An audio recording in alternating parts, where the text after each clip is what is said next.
자, 여러분 안녕하세요. 알파 오메가입니다. 오늘은요, 그 소파이 관련된 기사를 한 달 만에 제가 준비를 좀 했습니다. 일단은 제목이 이래요. 소파이가 지금 굉장히 중요한 시간이 다가왔다라고 얘기를 합니다.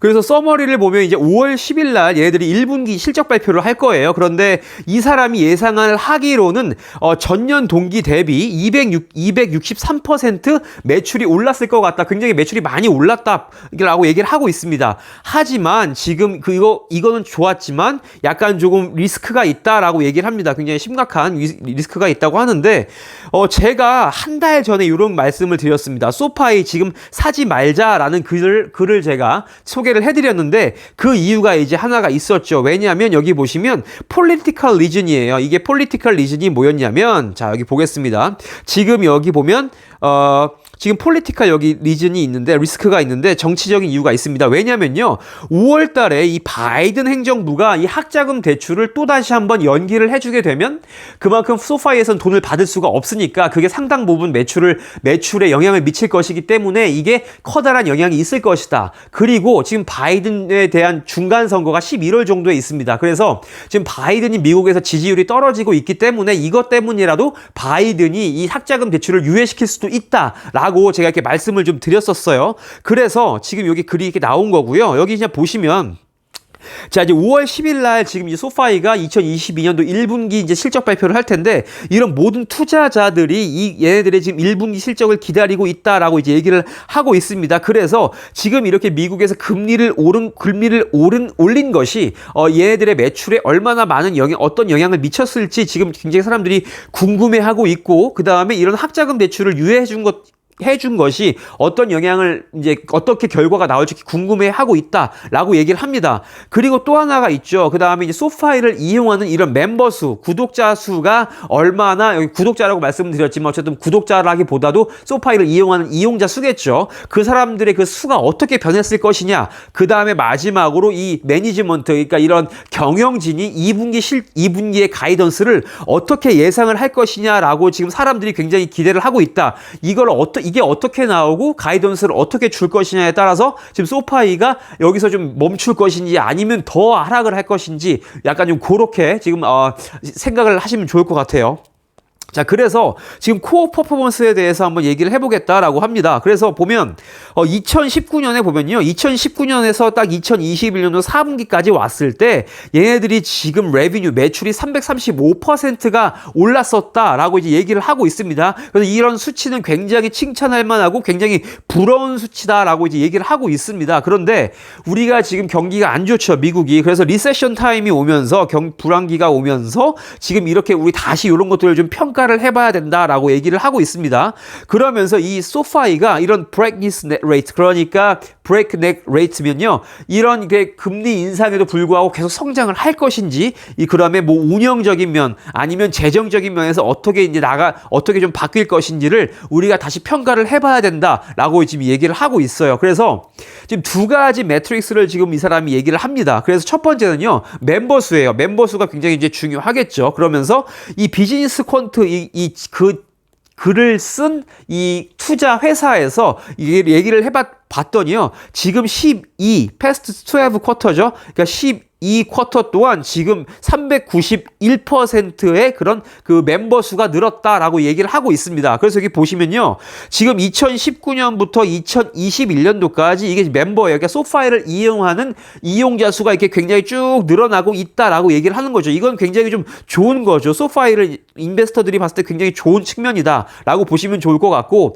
그다음에 멤버 수 말고 두 번째 또 우리가 기억해야 될 것이 뭐냐면요, 이런 게 랜딩, 그러니까 대출 서비스, 그다음에 파이낸셜 서비스 프로덕트, 그러니까 소파이에서 대출을 사람들이 하게끔 하는 그런 뭐 프로그램들을 많이 만들어서 사람들에게 막 이제 판촉을 하죠. 그 다음에 파이낸셜, 뭐 예금이라던가 적금 이런 것들 사람들에게 막 쓰라고 이제 세일즈를 하는데, 이거를 사용하는 멤버들이 어떻게 될 것이냐, 추이가 어떻게 될 것이냐가 굉장히 좀 중요하다라고 이제 얘기를 하고 있습니다. 그러니까 멤버 수가 늘어나니까 이 멤버 수가 늘어나는 만큼 소파이의 그런 프로덕트, 그러니까 상품들을 얼마나 많이 쓰느냐, 요것도 한번 좀 지켜봐야 한다라고 얘기를 하고 있어요. 그래서 지난 6분기 동안 소파이 프로덕트 세일즈, 그러니까 소파이 프로덕트를 상품을 쓰는 게 거의 4배가 늘었다라고 이제 얘기를 하고 있습니다. 이것도 마찬가지로 굉장히 이제 좋은 측면이죠. 여기 그래프를 보시면 잘 안 보이실 수도 있어요. 얘가 지금 캡처를 굉장히 좀 흐릿하게 해가지고 그래도 갖고 올 거 갖고 와야 되니까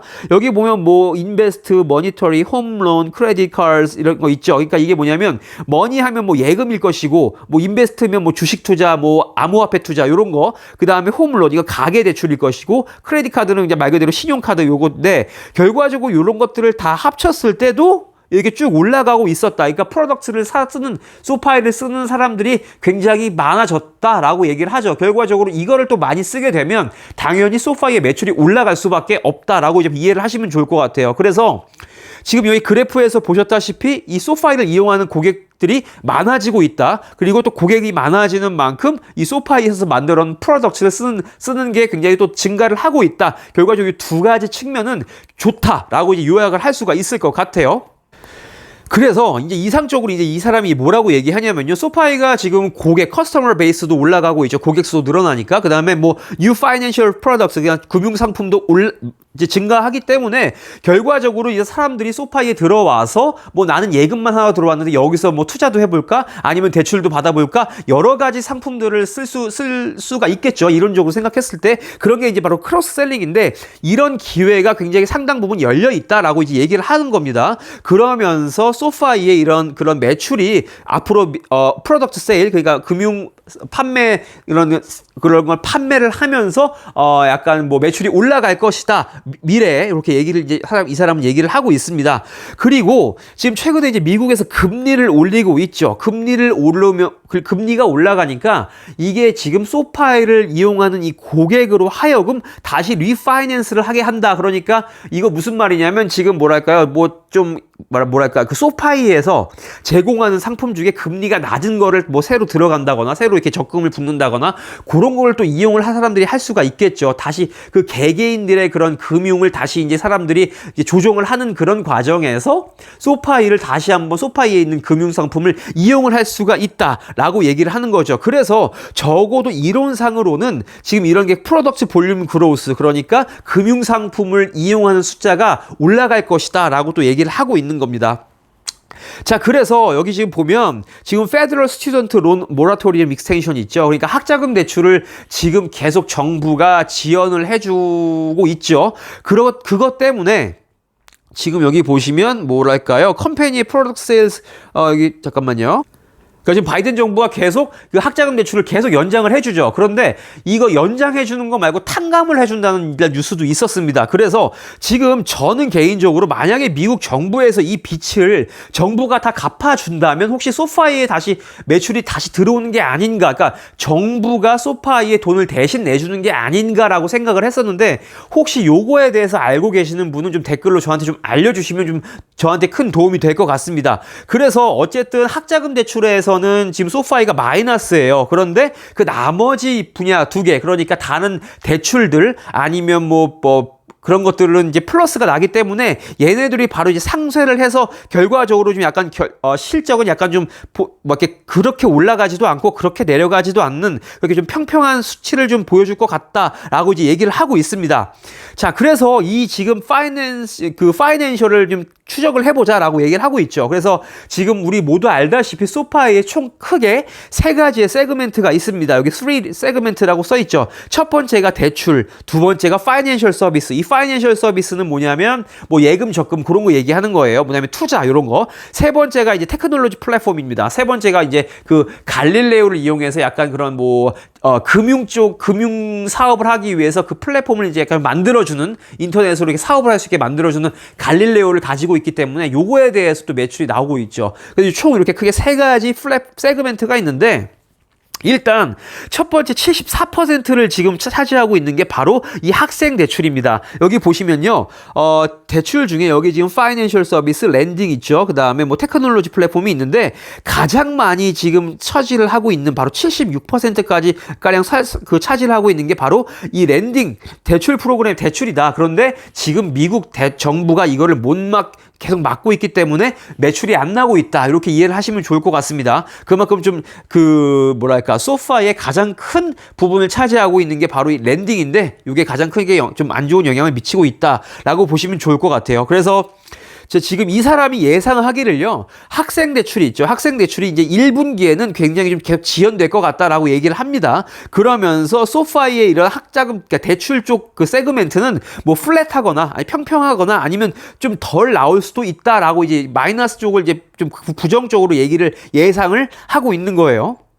자, 그리고 근데 여기 보시면 학자금 대출은 마이너스인데요. 그 반면에 퍼스널 개인 대출이 있죠. 그다음에 가계 대출은 금리가 오르고 있기 때문에 오히려 이제 사람들이 더 이자를 소파이에게 더 많이 내야 될 수도 있죠. 그런 거는 또 오히려 플러스 금리 인상이 주는 플러스 요소다라고 이제 얘기를 하고 있습니다. 자, 그리고 지금 테크놀로지 플랫폼이 바로 두 번째예요. 갈릴레오. 이게 지금 차지하는 비중은 바로 18.4% 정도 됩니다라고 얘기를 하고 있습니다. 그런데 지금 쭉 이 사람이 살펴본 결과 이 갈릴레오 플랫폼에 해당하는 약간 뭐 플랫폼 디벨롭먼트 뭐 이렇게 R&D 쪽을 얘기를 하는 것 같은데 이런 쪽은 별로 뭐 뉴스가 나온 것도 없기 때문에 아직 그렇게 그냥 갑자기 급격한 매출 이익이나 매출 증대가 있을 것 같지는 않다라고 이제 얘기를 하고 있습니다. 그리고 이런 갈릴레오 이런 소프트웨어가 이 마켓의 이런 침투율이 그렇게 높지 않다고 얘기를 해요. 그래서 계속 소파이에서는 세일즈를 계속 하고 있으면서 돈을 쓰고 있죠. 그래서 결과적으로 이 세그멘트, 그러니까 테크놀로지 플랫폼 쪽에서는 아마도 1분기에 5% 정도의 성장을 할 것 같다라고 이제 이 사람은 얘기를 하고 있습니다. 그리고 마지막으로 이제 이 파이낸셜 서비스 있죠. 요 이제 파이낸셜 서비스 세그멘트에서는 7.06%의 지금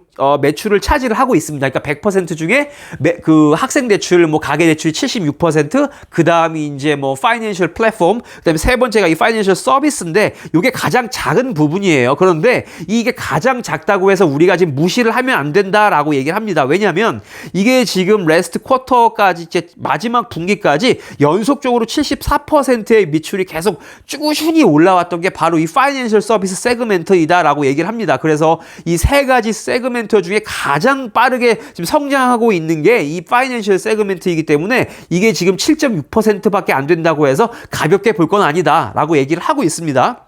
그래서 지금 이제 Q1 이제 2022년도 1분기 관련해서 이 사람이 이제 뭐라고 생각을 하고 있냐면요. 이 파이낸셜 서비스 쪽에서는 이제 36% 정도가 오를 것 같다라고 이제 얘기를 하고 있는 거예요.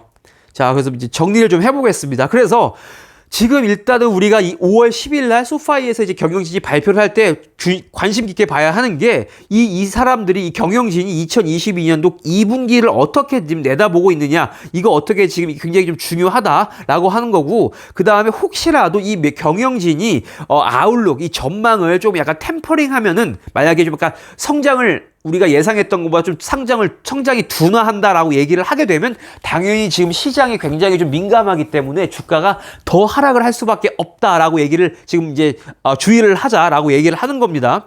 그래서 지금 우리 소파이를 차트를 보면요, 6개월 동안 거의 70%가 빠졌습니다. 주가 차트를 보면 지금 우리가 공모가보다 훨씬 더 많이 빠졌어요. 어디가 밑인지 알 수가 없게 빠지고 있는데 이게 지금 바닥일 거야라고 이제 생각을 하지 말자라는 거죠. 앞으로 더 빠질 수 있다. 이 사람의 그래서 결과적으로 이 글에 쓴 요지는요, 사지 말자. 이 사람도 이거 주식을 홀드하자라고 하는 게 지금 굉장히 좀 이 사람이 글의 요지다라고 이제 요약을 하면 좋을 것 같고, 지금 이렇게 주가가 많이 내려간 거에 이런 투자자들이 약간 좀 현혹되지 말자. 너무 싸다고 지금 무턱대고 소파이를 매수하지는 말자라고 하는 게 이 사람의 요지입니다. 일단 저 역시도 지금 소파이가 앞으로 약간은 글쎄요, 단기간에 좋아질 것 같지는 않아요. 단기간에 좋아질 것 같지는 않고, 지금 이번 해 금리가 금리도 좀 내려가고, 그 다음에 물가도 좀 잡히면 그 이후에 약간 좀 소파이를 그때 다시 매수를 생각을 해보는 게 좋을 것 같다라고 저는 생각을 하고 있습니다. 자, 어쨌든 소파이 관련된 소식을 오랜만에 보내드렸는데요. 투자에 도움이 좀 되셨으면 좋겠습니다. 그리고 아까 제가 말씀드렸던 거 있잖아요. 그 바이든이 만약에 학자금 대출을 탕감을 한다. 그러니까 미뤄주는 게 아니라 아예 변제를 시켜주는 거죠. 없애버리면 이게 소파이에 가져오는 영향에 대해서 혹시라도 저보다 좀 잘 알고 계시다면 댓글로 좀 알려주시면 감사하겠습니다. 자, 좋은 하루 되세요. 감사합니다.